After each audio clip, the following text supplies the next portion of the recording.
Complaints of unemployment checks being delayed continue to flood into the 11 Alive newsroom. We've been getting calls and emails about this steadily for many months now.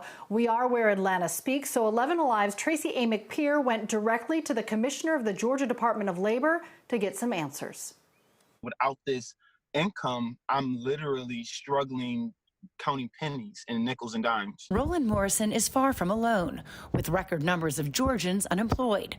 Labor Commissioner Mark Butler says a record number of Georgians are also receiving unemployment. Roughly, there's about 1.5 million people that are currently on unemployment. But many claim they've been waiting weeks and even months for a check. Butler says there are a few reasons why this is happening. One is eligibility. Unemployment, by law and by rule, is meant to go to people who lose their job through no fault of their own.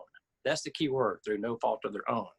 But we're seeing a lot of people file unemployment right now, especially during this pandemic, that don't fall under that category. Another reason some people aren't getting a check is because they filed for and received unemployment last year and need to file a new claim. Individuals that have an old claim and then the claim expires, they have to reapply again once that claim expires. And a lot of folks are not catching that. And another huge problem right now, delaying the process, is fraud. Some of it is organized crime. Some of it is domestic and some of it is international. Butler admits the call volume is high, but says overall, most are getting what they need. Of all the people that currently have a valid claim and have asked for payment, 92% of those individuals are actually getting payment.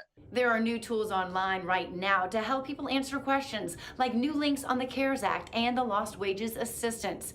Butler also says there are new fraud prevention tools like ID.me. He says if you get an email from ID.me, you want to pay attention because that means your account has been flagged. 11 Alive is here to help you get answers, so text us your unemployment questions at 404-885-7600. You'll also find more resources on our website, 11alive.com.